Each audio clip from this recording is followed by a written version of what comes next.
Hey guys, hope you enjoyed the videos that I put up last couple weeks. The one from getting ready for Dubai, the one coming back from Dubai. Great trip, fun trip. Yeah, had a really good time.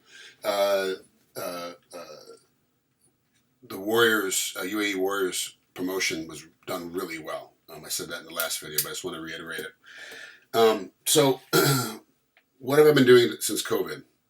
Obviously, everything's shut down. So here's the short version. I was working on SEAL Team, had another couple of days left to work on SEAL Team when they came in and said they're going to shut down for the next week. So we wrapped on a Thursday. I came home. It was March 12th. I remember that because it's my anniversary.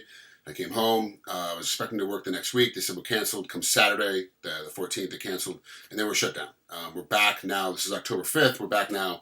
I'm actually working on SEAL Team very soon, and then Reno 911, and then I got some other things in the mix coming up. So it's things are starting to come back. But the whole time that we're off, I kind of had to figure out what I want to do with my life. So when I do what I want to do with my life, what I was going to do to improve myself throughout this time, since we all had time off, we're all at home, we have nothing but to do but watch TV, drink a lot, and sit in front of the computer. So I figured out that I start going back to class. So for those of you that most of you don't know this, my father was a 200-ton ship captain. He switched careers very late in his life. He was in his late 50s when he started and worked until the 70s before he finally retired. Now he's retired down in Mexico. No, we're not Mexican. That's just he was down there for a job, loved it so much, he just stayed put. He's actually in Las Vegas right now. Just had a knee surgery that he's healing up from, so I'm going to go see him here next day or two. Hang out with him for about 4 or 5 days and then come back and then get back to work. So I decided that I too also, because of my love for the water, wanted to become a ship captain. So I started the courses. Now usually these courses are done over a weekend. They power jam it into your head. They jam it, you're in class all day Friday, all day Saturday, all day Sunday, and then you go in and you have to take the final exam either like the following Monday or it's Thursday, Friday, Saturday. Then you have the final on Sunday. Like how it kind of works out. Obviously, no one can do that right now because you're not. COVID doesn't allow anybody to hang out together. So I've had to do everything online. Now, all my friends who grew up with me know I'm not a very good student. I'm just not. I'm not very well. I don't do very well in a classroom situation. So that kind of situation doesn't work for me. I kind of have to learn at my own pace. So I went the online course, and I can only speak to Mariner's Learning System because that's the system I use. But there's a bunch of systems out there to get your captain's license. First step is a 6-pack, means you're allowed to take 6 passengers on a vessel for hire, and then the next level you get 7+ passengers, meaning as many as the boat can safely handle, whatever the boat is certified for, and it comes into weight and length and size and all that stuff of we do. But it's proctored by one of their captains. When you get to the test for Mariner's Learning System, you show up. You have to get a 90 on some portions, 70 on some portions, but their system is very well done. I studied hard for 3 months, just over 3 months. I studied. I was having a real hard problem with the chart plotting, and I got it down because you physically have to use a slide rule. You physically have to use a compass and eraser, and you've really got to get through it. Not to mention, you've got to read, and I'm not kidding. You have to get through all these books. You have to get through all of them. There's tests and quizzes. So like online, they have some videos that you can watch. They also have some audio that you listen to. Then they have the reading you have to go through. Then you have the quizzes.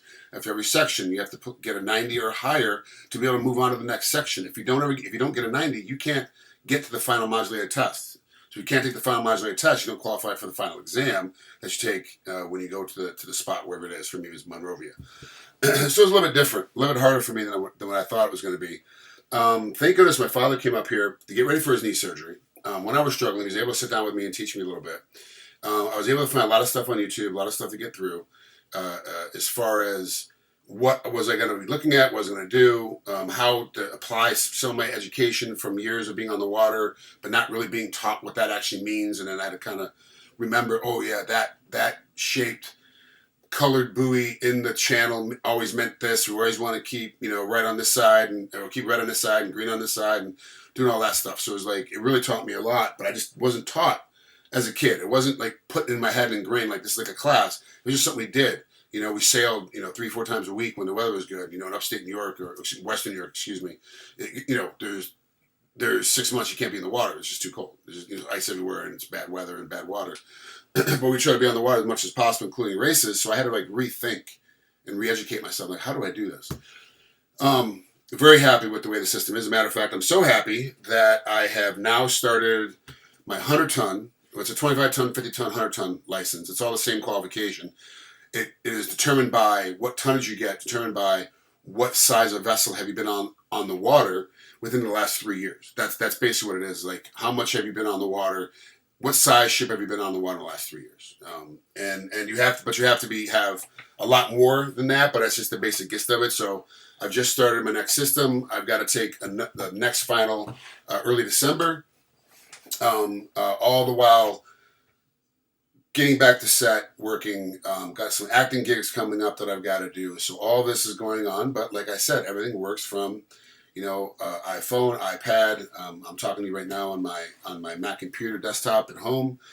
So these are things that it can be done if you just have to dedicate yourself, which means, I have to be at the gym for a couple hours, 4 days a week. I've got to be on my bike for 8 to 10 hours every week, doing some miles. Cause I have a 75-mile ride I'm trying to get in shape for and get prepped for to do in March. And then after that, sometime in May of next year, around my birthday, early May, I'm gonna do a 100-mile ride. So it's got in one day. It's all in one day. So it's like you have to get prepped for that. So I have all these things I got to do on top of this class thing, but it can be done. But it just means no TV. I can't play Call of Duty. I got to stay off the Xbox, and that's just kind of how it goes together.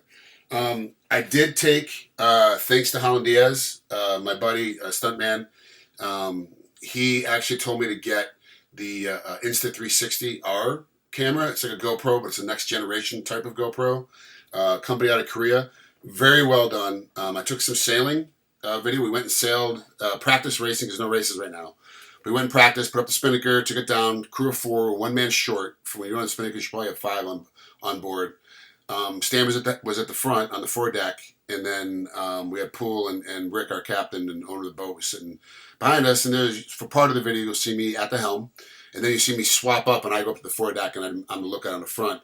A guy my size, my weight during a race, I would never be on the bow, because then it makes the bow drop because I'm so big, and it slows the boat down. You always want to have me on the high side if we're heeled over, or you want to have me in the back to keep the bow up. And but it was just for this. We were practicing doing different stuff. I was learning different aspects of, how to get the spinnaker up, how to make sure I can get it up and down fast and equivalent, and pulling in the spinnaker and getting the head sail back up again. So it's like that whole game of push and pull. So hope you enjoy the video, and then I'll explain to you a little next week about what shows I'm on and what's going on with Pop, and I think I might be able to convince Jill to actually show up next week. She's been kind of hesitant to come on camera, but we got some things that we've got to that we can actually share with you that we had to kind of work through COVID, that we had to kind of get through it, which I'm sure most of you had to do as well. So anyway, guys, hope you enjoy it.